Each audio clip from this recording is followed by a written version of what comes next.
Coach, this quarterback from Maryland, Washington, what have you seen, just early look for a true freshman? How impressive has he been this year? He looks like he's very well coached, meaning that he is obviously hasn't been sacked, and he really hasn't made many mistakes on tape, so he knows where to go with the ball based on what the coverage looks like pre-snap, what the coverage looks like post-snap. Looks like he has some really good blitz answers that he makes. He's a decisive kid and makes the throws. So, you just look at his numbers through the year. Every game he's thrown for over 200 yards, throws a nice ball. So I think it's definitely a challenge. And then he's got some skill around him at receiver some skill guys that can run, and a tight end that can get open and catch the ball. So it's definitely a challenge for us, probably one of our biggest challenges to this point, just in terms of the overall passing game, the operation of their passing game, how well he's coached by their offensive staff. So it's definitely a huge challenge. How did you feel about your D-line on Saturday? I think they continue to improve. Obviously, the results show that we hit the quarterback. We created more havoc and made more plays, in that regard. So from a results standpoint, you can see that we got some rewards there. I think the results came from not just the work we put in this week, but the continued work through the year and the emphasis of how to win in one-on-one pass rush, how to attack their protections, how to get off blocks, how to effectively move, how to get more population to the football. So I think that really with that, just like every position on our defense, it's all a work in progress. But I think because of the youth and the experience there, I think they'll continue to get better. What have you seen from Dawson Merritt to, not be out there during the spring to, starting and giving you some quality snaps? I think there's a comparison, kind of how we used Vincent Shavers last year, a good, talented young player that when you put him out there, he makes some mistakes, but the mistakes are subtle, meaning like they're real more technical and you can kind of live with them because of how hard he plays. He has a way of finding the football. So he has a nose for the ball, and as a linebacker, that's really, we can get some of his keys and his reads and his drops corrected, but he gets, when you watch him play, whether he gets 13 snaps, I think he played last week, or he's played in some games anywhere from like 6 to I think 15, he's around the ball, which, and he has size, and when he hits you, he's physical. So very excited about how he's progressing. I think we'll continue to see him in at least that role and maybe a little bit more in the future. So excited about him. Same line of questioning. What'd you like from Rex in his first start? Yeah. So, Rex really, I don't want to compare him to Donnie, because they were similar last year in that they both, when I'm talking about Donnie Jones, not like Donnie played in the bowl game, Rex really didn't, but they started to really progress and show signs of life at the end of last year. And then for Rex, he really made a huge jump in the spring, just as far as execution and really athleticism. Like Rex is a subtle, really good athlete. He can run.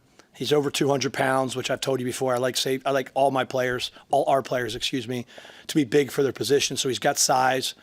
And then he started to show, like, once he got like a level of confidence to him in the spring, then you started to see like some coverage and physicality. And then he kind of took another step in the fall and started to really progress at the end of training camp. We played him a little bit in each one of the games and just feel like, he's continuing to get better. And as a young player, there's a whole lot of stuff that he doesn't know, but there's also a whole lot of growth opportunity there. So we're excited how he's played, and hopefully he continues to get better in that regard. With a game like Saturday for Deshaun, what can that do for him, a veteran guy, moving forward? Well, I think anytime you have that level of production, I was joking with him yesterday. Was he named the Big Ten Defensive Player of the Week for essentially catching two of the easiest picks I've ever seen in college football history. But really it comes down to putting yourself in position, though. So we talk to our guys like there's a difference between man and zone. Like in man, your job is to make sure they don't catch it. In zone, it's to play with vision on the quarterback and melt your eyes to where you think the ball's going so you can make some plays on the ball. And he did exactly that. Like he did the work to put himself in position. Then all he has to do is catch those two. But then on top of it, I thought it was his most physical game. He was, Deshaun's is innately a physical guy, but he was running around, being physical in the run game, being a guy that was capping off hits, which we got to continue to do more. Meaning, like, just because somebody's tackling a guy, like, don't let him go down to the ground easy. We want guys finishing off hits and, being right on the edge of, we're not trying to be get penalties, but you got to be on that edge. And I thought Deshaun did a good job of that yesterday. So anytime you have success, it should build confidence, but it also that means nothing unless you put the work in this week. So hopefully he'll continue in that regard, or at least maybe inspire others to make more plays on the ball too. You and Sierra kind of showed up last 2 summers ago at the same time. Can you talk about your relationship with Sierra and how that's grown? Yeah. It has grown because we come from two totally opposite ends of the country. I'm an East Coast guy to the core, and Sierra is a West Coast guy to the core. Not to generalize people, but I think speaking on my behalf, I am as East Coast as you can get. But he loves football, and he's smart, and he cares. And so those conversations throughout the year, and you can mess with him and coach him hard, and he's not going to take it personal. He's not going to shrink from intense coaching. And so I think that's where it starts, and then the relationship grows because there's a level of trust. I think that, I've been doing this for a long time, and really this is the only thing I've ever done. So I better know how to coach, and I better know what to do and how to coach DBs. And I think they trust me in that regard. And obviously the defense has trusted me in coaching the defense. But then you just got to keep pouring into them. And then the more that the more production, the more trust they build in us, then guys like Sierra can come to me and talk to me about things he sees, and I'll listen to him, maybe more so than I would a freshman or a sophomore that hasn't, been in the fray. And then when he does say stuff, and the questions that he's asking are the questions that I'm used to getting asked from coaching so long in the NFL. Like, he's got a pro football player's mindset in terms of how he sees the game, kind of how he's starting to see how we may be attacked. I think he's also starting to appreciate, how we've been coaching him, like in man coverage and in zone coverage and those things. Like, the stuff that we're coaching him is working.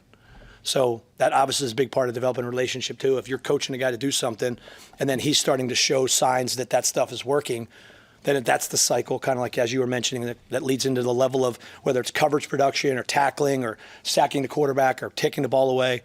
That's when a relationship truly grows, is when you realize both sides are contributing. And I think that's kind of maybe how it's grown. That was a long-winded answer. I apologize, but I don't mind talking about players that have really sacrificed for us, and I love players like that. Excited to be on the road for the first time as a defense and see how this group plays in a true road setting. Yeah, I think it's going to be a great challenge for us. I went to school in that area. I went to Catholic U in D.C., which is like 10 minutes from College Park. So it'll be good to get back in that area of the country. But it's a business trip, right? And, we're going out there. When we're going out there, we're going to practice our ass off over the next couple of days and then finish our preparation, in the College Park, I guess Bethesda area is wherever we're going. But, yeah, it's exciting to get on the road because, you really test yourself in the mettle of your defense. You got to be able to – I've always believed that when you go on the road, you better pack your defense because, that's just what you have to do. So excited about the challenge, and wherever it is, whether it's in College Park or State College or where we're going to Minnesota the next week, you got to be ready to play. Even though he's an older guy, have you seen Judy building confidence? Like, that was his first career sack just the last few weeks. Yeah, I felt like he got kind of cheated of a sack last week against Michigan. He hit the quarterback right before the quarterback kind of fell forward, and then caused the fumble. So I think, maybe the parallel there is Deshaun. You start to see you're starting to reap some of the rewards of all your hard work, and Judy has that ability in him. He has that in him. That's not a surprise to me. He's done that at times throughout his career. Even last year, he would flash at times. So I've talked to him about that, and in order for us to continue to grow as a defense, I'm not waiting for other people to come along. I mean, I'm waiting for him to keep going. So, those types of plays, the impact that hit had on that quarterback, I'm sure, was substantial outside of just the sack because it was a very physical sack. Took the quarterback out of the game for a couple plays, but those are the types of plays. That's the identity that we want our defensive line to have. What did you see from the tackling on Saturday in terms of closing down the space? And I think it's still getting better. There's a lot of good athletes, in college football, and it's. I just still think, from a fundamental standpoint, we'll continue to work on it. We just got to keep getting more guys to them. When you look at how the quarterback got away from us, really that's the next step for us. The week before, we had, Cade Petchak was unblocked, through schematic, got to the quarterback in the end zone. Should have been a safety, and he escaped for a 5-yard gain. And then last week, we had We had McCullough unblocked at the quarterback on a pressure, which should have gotten us off the field. So we just have to do a better job of and then when that guy misses, when he's unblocked to make a play, we have to get more people there. We have to get more population around that quarterback. And at times we did. And when we did, we got him down. And at times we didn't. And that's what we just got to keep working on. Quarterback, what other challenges does Maryland's offense pose? I think they're a balanced offense. Their statistics passing game wise are better than run game wise, but we always have to pay attention to the run game. I think that their passing game is not just drop back oriented. They're good in the play action game. They're good in the RPO game, and then they really have three, but really two main guys. They're averaging over 17 yards a catch. So when you have that, you better make sure that you're in position, that you're challenging them, that you've got population around their routes. And so I think that it's a combination of their scheme, which I think their staff does a good job of, the quarterback who really knows where to go with the ball, and then they like to get the ball into those receivers' hands and that tight end's hands and give them a chance to run. So whether we're playing man or we're playing zone, we've got to do a good job. So I'll get scores be update this week or what? You gave me one last week. How did you do that? How did you do last week? They won again? Yeah, no, I knew that. I was just joking with you, but you're doing well. Yeah, thanks, guys. Have a good